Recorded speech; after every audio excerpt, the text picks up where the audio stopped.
Pessoal, nos Estados Unidos nós temos acompanhado uma série de protestos que a população negra, com vários aliados brancos, tem se unido contra a violência policial, mas principalmente são protestos contra o racismo.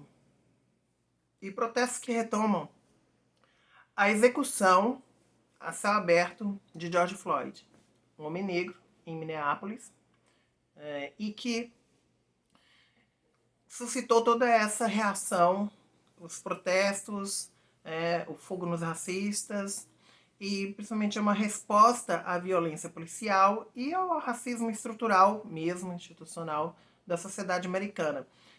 Me chamou a atenção como as pessoas, como é comum aqui no Brasil, como no Brasil se reflete acerca dessa violência, né?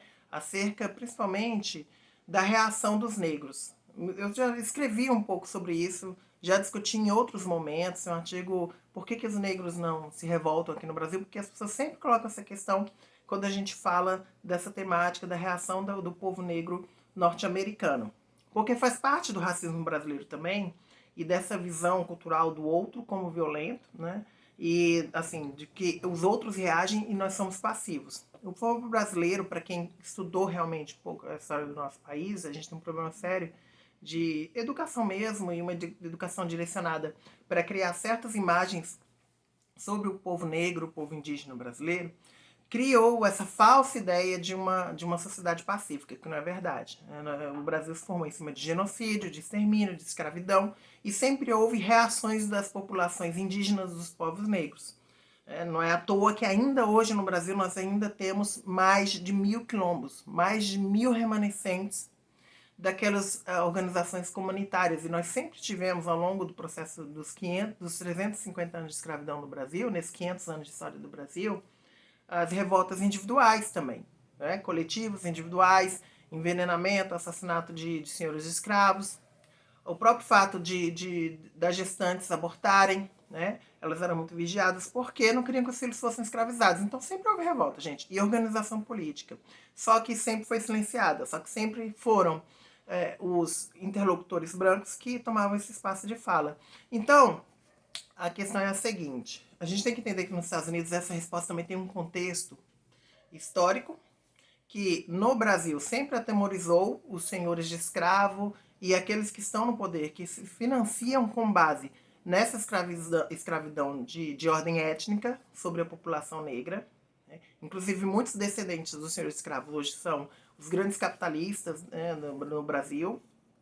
E sempre aterrorizou os brancos brasileiros, como, por exemplo, as revoltas no Haiti levaram aquela nação, né, a se constituir, e não à toa houve tanta reação contra o Haiti, contra a Revolução dos Haitianos, que foi a primeira concretização dos ideais da Revolução Francesa, né, colocados na prática, de que todas as pessoas são iguais, né, todos têm direitos. Isso foram os negros haitianos que fizeram.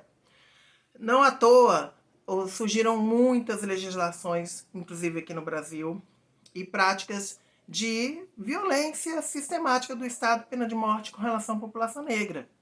O Estado, principalmente para o seu braço armado, a polícia, toma isso no Brasil. Não é à toa que a gente tem tanto tempo falado contra a violência policial.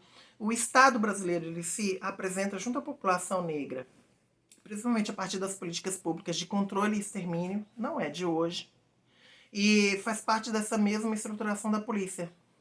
Nos Estados Unidos a gente vai ter, e como aqui, só que lá é muito mais visível, que a população negra ela é muito menor lá em termos proporcionais de representatividade do que aqui no Brasil. A gente vai ter lá isso que a pandemia, a Covid tem exposto, da maioria de pessoas negras sendo mortas pela Covid. Isso também atiça o nosso movimento, a nossa revolta, e totalmente justificável. E o próprio fato de que a polícia norte-americana ela tem uma representatividade da Ku Klux Klan gigantesca. Né? Os movimentos neonazistas, os movimentos da Ku Klux Klan, que é um partido político nos Estados Unidos, eles estão presentes fortemente na polícia. Aí vocês me dizem, e aqui no Brasil? Também. Vejam só, aqui a gente está falando no Brasil de um presidente que tem agido criminosamente em defesa, né, da disseminação do vírus, do coronavírus, da pandemia, que não tem articulado de forma adequada assistência social à população, que quer expor as pessoas mais carentes, pobres, obviamente as negras no Brasil, que são mais de 50% da população, à contaminação. E que tem mantido um ministro da Deseducação que não se importa com a educação como um recurso, um acesso democrático para todo mundo. Ele não queria adiar o Enem. Ele não fez ainda ações propositivas objetivas para que a gente consiga acessar, que todas as pessoas, principalmente nossas crianças e adolescentes carentes, possam acessar a educação nesse momento. Tem várias questões aí para a gente discutir. Não vou entrar nisso agora. Mas é parte de toda essa estrutura. E a polícia no Brasil, ela se constituiu também nessa lógica. Quando a gente fala, por exemplo, dos milicianos, e principalmente, eu falei dos Estados Unidos, da Ku Klux Klan, é importante lembrar que no Brasil dos movimentos neonazistas. Eles estão presentes também, dentro desse espaço da polícia, tá? E, principalmente, eu trago para vocês um dossiê que eu tinha feito junto com o movimento Anarcopunks, lá de Brasília, quando eu morava em Brasília, e ficou muito evidente pra gente sobre os nazistas lá do Cerrado, né? Como eles estão ligados às forças policiais. E não me estranhou que eles estejam mostrando suas garras agora. Muita gente tem falado do uso de simbologia neonazista, de supremacistas brancos por parte do Bolsonaro. Ele é um grande oportunista, ele se aproveita desses símbolos para se aproximar dessas pessoas de extrema direita. Eles usam muita simbologia, gente, para poder se expressarem naquilo que abertamente eles não ainda não se colocavam e que cada vez mais tem se colocado abertamente. Essa coisa do Bolsonaro tomar leite, que estão dizendo que é só uma campanha feita para divulgação, né, de tomar leite. É uma simbologia, sim. E nos Estados Unidos eles têm catálogos com relação aos termos, números que os supremacistas brancos, o pessoal da Ku Klux Klan usa. Em Brasília existe movimento neonazista, como em todo o Brasil. Vocês conhecem a história do Marcelo Valle, que atacou cotistas da UNB, na época que eu era gestora do sistema de cotas, tá? E ele teve resposta dos cotistas. Ele se articulou um movimento terrorista, tá? Se chama URMV, Ministro de Realengo. Ele fez várias ações contra feministas, principalmente a Lola, a professora Lola lá do Ceará, contra o Glenn Greenwald, o jornalista, contra o David Miranda e sua família. Ele foi preso mais de uma vez. Na época lá em Brasília, ele, inclusive, se eu não me engano, morava na casa da avó. E aí tem todas essas articulações que ele fazia pela internet e hoje tem esse movimento que está sendo investigado porque esse URMV, esse Unidos de Realengo, Marcelo Valle, ele tem atacado o STF, o Supremo Tribunal Federal, ameaçando de morte os ministros. Esse movimento não é de hoje. Então, no dossiê que eu falei, os nazistas do Cerrado, ficou muito evidente como, junto às autoridades de Brasília, existe um movimento neonazista forte. E vocês viram, quem não viu, veja.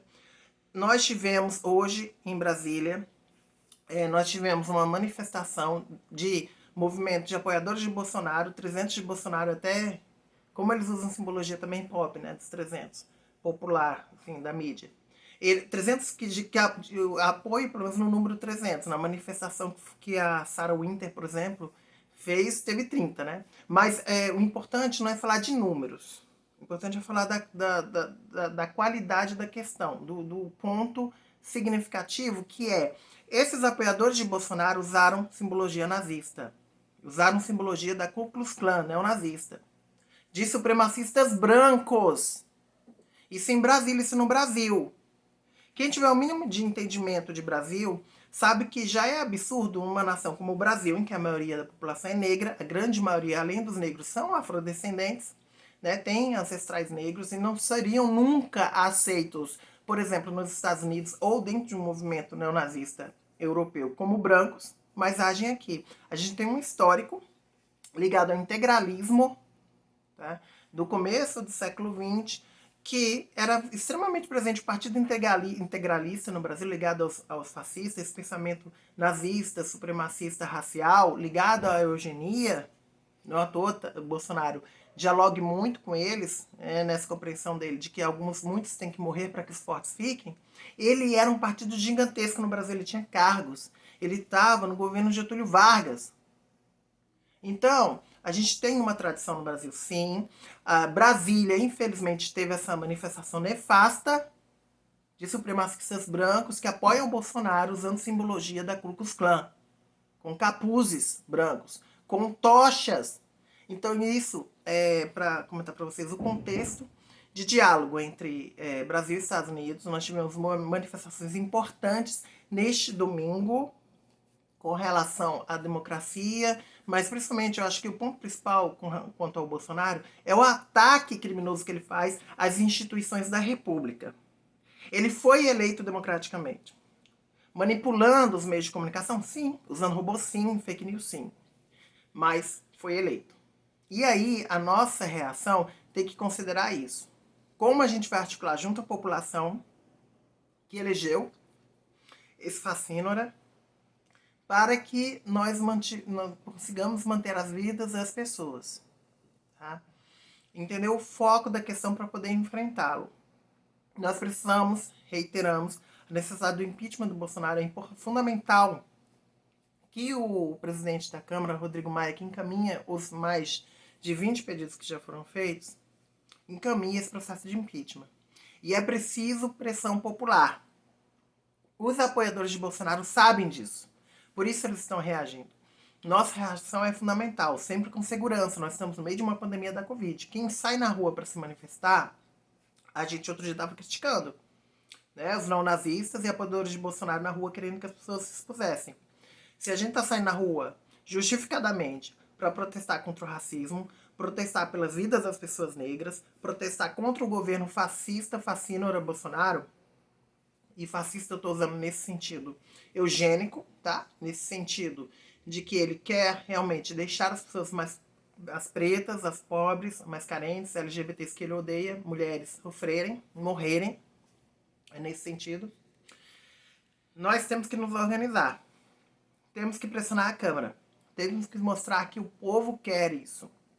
O Rodrigo Maia precisa entender essa questão. Nós temos que continuar as pressões. Porque, vejam, existe um movimento, dentro desse movimento que é democrático, de reação daqueles que são nazistas, que são neonazistas, que são supremacistas brancos. Fundamental esse movimento. O movimento que eu estou falando que é fundamental é das pessoas negras, é das pessoas brancas aliadas, dos povos indígenas, contra o Bolsonaro, pela vida, e que se organizem em um projeto comum de nação. Para além do Fora Bolsonaro, como vamos constituir uma ação efetiva para salvar nosso povo? A pandemia do coronavírus pegou o Brasil, a Covid-19 pegou o Brasil no pior momento social e político que poderia ter. Nós já passamos de quinto. Ontem eu estava falando, nós éramos o quinto país em termos de número de mortes, já somos o quarto. E o presidente só se preocupa em ficar lá fazendo propaganda de si e defendendo a si, os seus filhos e os seus apaniguados, aqueles que ficam puxando o saco dele cotidianamente, diariamente. E a linguagem dele a gente já conhecia de muito tempo. Então, é isso. Temos consciência de que revoltas, protestos, sempre fizeram parte da nossa história, só foram invisibilizados. Entender que é uma coisa, a população negra norte-americana, que tem uma classe média organizada, que, em função até do histórico das ações afirmativas, conseguiu constituir uma outra associação, interlocução da população negra. E aqui no Brasil nós temos vários fatores extremamente violentos, estruturalmente segregatórios para a nossa população negra. Nossa população negra no Brasil, nós vivemos sob um regime de apartheid não oficial. É uma guerra civil contra a população negra há muito tempo. Nós temos campos de concentração no Brasil e não é parte só da história, é da realidade. E o fato de que a polícia no Brasil dá tiro na cabeça de crianças negras não é de hoje. Nós temos que lembrar, o João Pedro é o que a gente sabe, no mais recente, de várias outras crianças e adolescentes negros que foram mortos no Rio de Janeiro e no Brasil. E pessoas negras, a gente está falando de um país onde a juventude negra é exterminada. A juventude negra no Brasil é exterminada, e isso é sistemático. A polícia brasileira foi ensinada a entender o negro como suspeito, principalmente o homem negro tido como ameaça, sim. Com aquele que recebe o baculejo. A gente tem termos para isso, gente, no Brasil. Baculejo, né? Dá uma dura. Tem diferentes termos no Brasil todo para como homens negros, principalmente, são abordados pela polícia. Não é à toa que as mães negras têm medo, os pais negros têm medo que seus filhos sejam assassinados, porque é isso que ocorre. E geralmente são acusados de serem criminosos, o que justifica esse assassinato.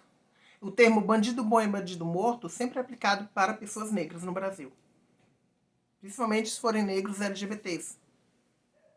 Então, nós temos uma lógica estrutural muito forte no Brasil, principalmente uma ideologia que sempre tenta jogar, principalmente os negros contra os negros.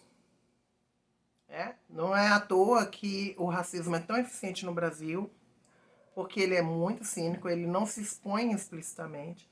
E se a polícia nos Estados Unidos ela é orientada assim, o assassinato a sangue frio de George Floyd tem a ver também com o pensamento neonazista, quando é o Ku Klux Klan presente da polícia americana. As mortes de negros no Brasil vêm de uma constituição, o assassinato pela polícia, principalmente dos negros no Brasil. O fato de que os parlamentares eleitos são pessoas que representam esse pensamento e que mantêm estruturalmente a lógica de segregação da população negra.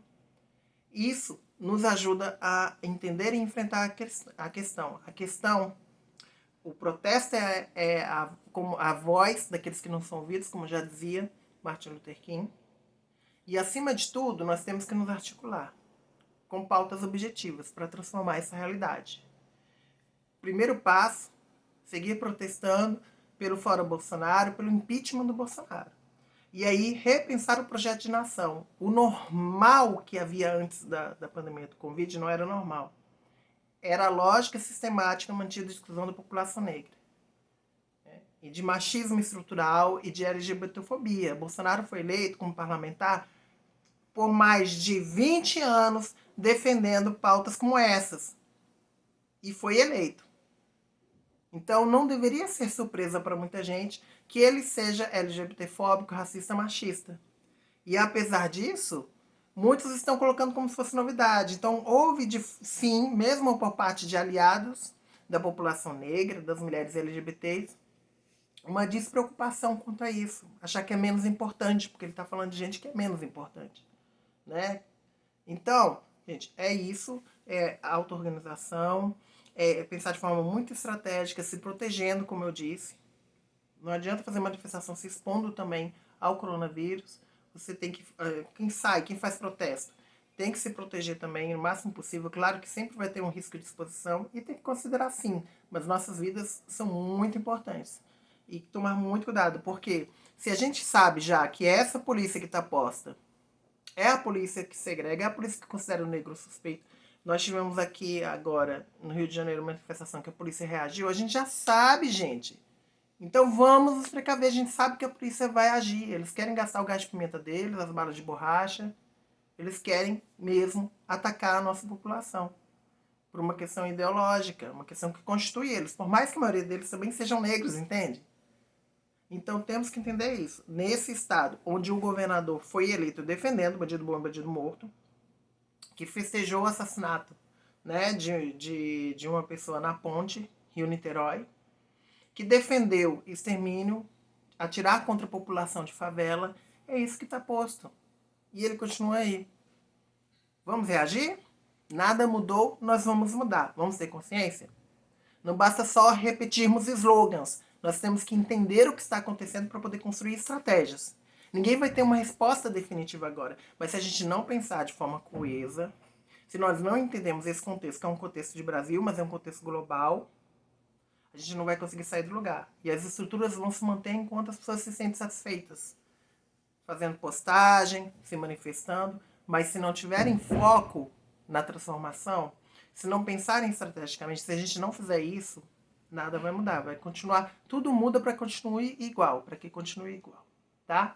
É isso, vamos seguir na resistência, vidas negras importam, eu vou repetir alguns slogans, mas que a gente precisa pensar, mas a gente precisa de mais mulheres na política, vote LGBT, pessoas negras no poder, para mudar a sociedade, para podermos ter de fato uma democracia que atinja a todos, porque a democracia que nós temos hoje é a democracia que não é efetiva para todo mundo, que não atende toda a população.